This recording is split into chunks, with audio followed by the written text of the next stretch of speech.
အားလုံးပဲမင်္ဂလာပါခင်ဗျာချန်ပီယံလိသမိုင်းလျှော့ကိုအများဆုံးတွန်းထားတဲ့ကစားသမားကလူလဲဆိုတာသိကြပါသလားဟုတ်ပါတယ်အားလုံးပဲသိကြတဲ့အတိုင်းပဲသူကတော့ခရစ္စတီယာနိုရိုနယ်ဒိုပဲဖြစ်ပါတယ်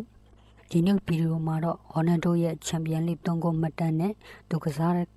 အသင်းတွေကိုပြောပြသွားမှာဖြစ်ပါတယ်ခင်ဗျာခရစ္စတီယာနိုရိုနယ်ဆိုရင်ဖြစ်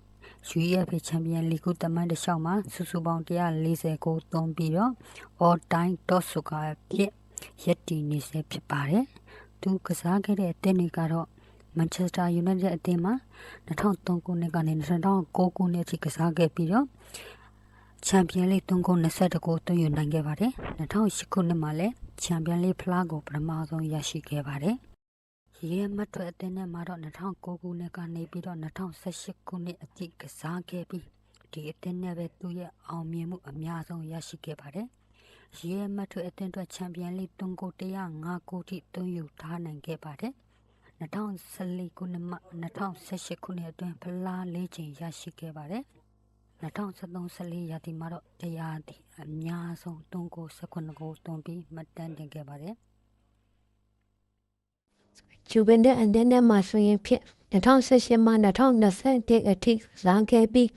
ချန်ပီယံလိဂ်3ဂိုး14ဂိုးသွင်းယူနိုင်ခဲ့ပါတယ်။ဟော်နာတိုဝါဆိုရင်ဖြစ်ချန်ပီယံလိဂ်ဖလား5ချိန်ထိရရှိထားပြီးချန်ပီယံလိဂ်3ဂိုးအများဆုံးကစားသမားလည်းဖြစ်ပါတယ်။ဒါကြောင့်ပဲသူများကသူကိုချန်ပီယံလိဂ်ကိုခင်းလို့ပဲခေါ်ကြတာဖြစ်ပါတယ်။ဟော်နာတိုရဲ့ချန်ပီယံလိဂ်မှတ်တမ်းတွေကတကယ်ကိုအံ့တင်စရာပါကိုချင်းရဲ့ပရိသတ်ရဲ့အမြင်မှန်ကဟော်နယ်ဒိုက UEFA ချန်ပီယံလိဂ်ရဲ့ဂိုးလားဆိုတာကွန်မန့်မှာပြောပြခဲ့ကြပါအောင်ဗျာကျွန်တော်ရဲ့ဗီဒီယိုလေးကိုချိုင်းတဲ့ဆိုရင်ဖြစ် like and subscribe လုပ်ခဲ့ဖို့မမေ့ပါနဲ့ခင်ဗျာအားလုံးကိုကျေးဇူးတင်ပါတယ်နောက်ထပ်ဗီဒီယိုတွေနဲ့ပြန်ပြီးတော့တက်ဆက်ပေးကြပါမယ်